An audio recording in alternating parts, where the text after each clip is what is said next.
누가복음 21장 10절에서 24절까지의 말씀입니다. 또 이르시되 민족이 민족을, 나라가 나라를 대적하여 일어나겠고 처처에 큰 지진과 기근과 온역이 있겠고 또 무서운 일과 하늘로서 큰 징조들이 있으리라. 이 모든 일 전에 내 이름을 인하여 너희에게 손을 대어 핍박하며 회당과 옥에 넘겨주며 임금들과 관장들 앞에 끌어가려니와 이 일이 도리어 너희에게 증거가 되리라. 그러므로 너희는 변명할 것을 미리 영구치 않기로 결심하라. 내가 너희의 모든 대적이 능히 대항하거나 변박할 수 없는 구제와 지혜를 너희에게 주리라.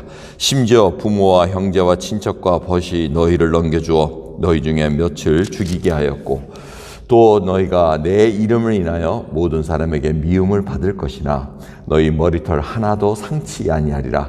너희의 인내로 너희 영혼을 얻으리라. 너희가 예루살렘이 군대들에게 에워싸이는 것을 보거든 그 멸망이 가까운 줄을 알라. 그때 유대에 있는 자들은 산으로 도망할지며 성내에 있는 자들은 나갈지며 촌에 있는 자들은 그리로 들어가지 말지어다. 이 날들은 기록된 모든 것을 이루는 형벌의 날이니라. 그날에는 아이 벤 자들과 젖먹 이른 자들에게 화가 있으리니 이는 땅에 큰 환난과 이 백성에게 진노가 있게 했음이로다. 저희가 칼날에 죽임을 당하며 모든 이방에 사로잡혀 가겠고 예루살렘은 이방인의 때가 차기까지 이방인들에게 밟히리라. 아멘. 예수님께서 십자가에 돌아가시기 전에 이제 예루살렘에 입성하셔서 성전을 청소하시고 또 흠이 있나 없나 논쟁도 하시고 그러면서 이제 마지막 이 말씀은 예수님께서 계속 얘기하십니다. 이 성전, 너희들이 성전 건물을 보고 그렇게 좋아하느냐? 이 성전의 돌은 하나도 돌 위에 돌이 남김없이 그냥 무너지리라 이렇게 얘기했을 때 사람들이 묻습니다. 이때가 언제고 주의 오심이 징조가 무엇입니까? 이때를 알고 싶어 합니다. 그러니까 오늘 말씀은 사실 예루살렘이 망하는 때와 그 다음에 주님이 다시 오시는 그 종말의 때하고 지금 같이 이렇게 좀 얼기설기 이렇게 얽혀 있습니다. 그래서 여러분 마태복음이나 누가복음이 마지막 주님께서 징조를 말씀하실 때 우리가 큰 그림으로 봐야 됩니다. 예루살렘이 멸망하기 전에는 군대가 에워싸는 그 20장 말씀을 쭉 말씀하고 계십니다.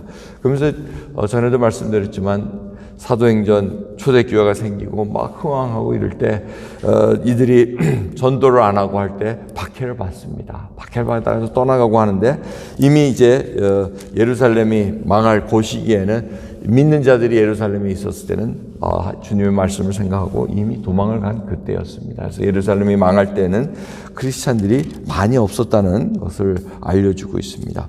그런데 주님이 오시는 건 마지막, 지금도 종말의 때입니다. 근데 그 징조가 무엇입니까? 민족이 민족을, 나라가 나라를 대적하여 일어나겠고 전쟁이 일어나고 학살이 일어난다는 겁니다. 이 민족이라는 에토나스라는 이 단어는 언어가 틀린 것을 얘기합니다. 그러니까 에트닉입니다.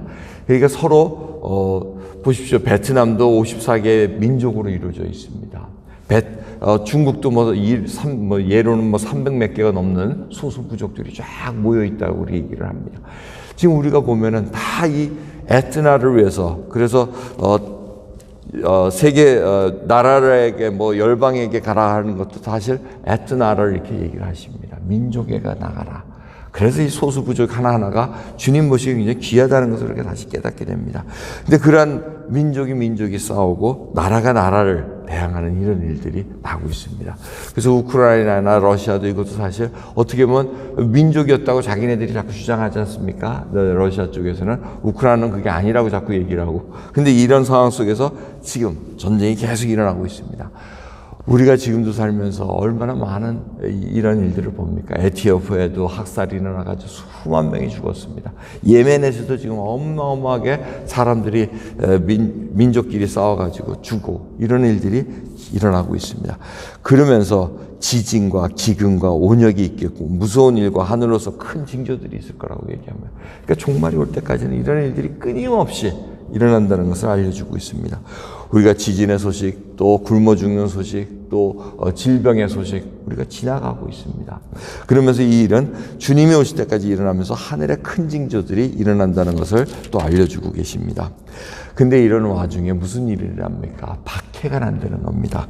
오늘 12절과 17절을 보시면 내 이름을 인하여 주님을 믿는 그 상황 때문에, 주님을 믿는 그 믿음 때문에 예수 그리스도 이름으로 인해서 핍박을 받는다는 겁니다. 잡혀가지고 사람들 앞에 신문을 당하고 죽이김을 당한다는 것입니다. 이 일은 지금도 일어나고 있습니다.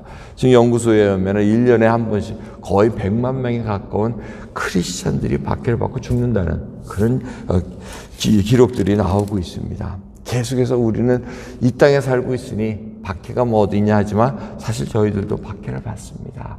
예수 그리스도를 온전히 믿지 않고 성경을 부인하는 그 일 속에서 저희들이 지금 계속해서 흘러가고 있다는 것을 잊지 말아야 됩니다. 언젠가는 우리도 박해를 받아서 사람들, 관원들, 세상 사람들 앞에 서가지고 너의 믿음을 증거해야 될 그때가 올 때도 온다는 겁니다.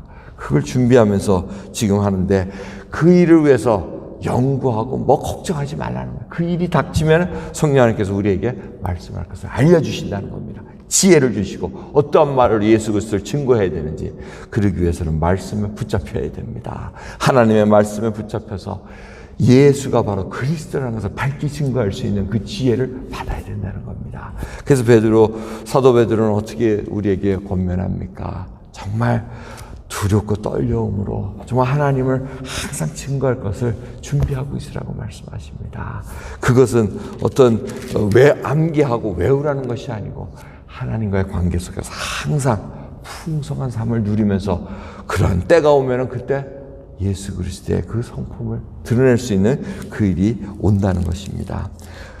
하지만 이 마지막 때 너희의 인내로 너희 영혼을 얻으리라 하고 말씀하십니다. 주님께서 보호하신다고 약속하십니다. 그리고 인내로, 이게 뭡니까? 끝까지 충성한 자로. 정말 하나님 마지막 올 때는 믿는 자들도 미혹당하고 쓰러집니다. 그 사랑이 식어간다고 말씀하십니다.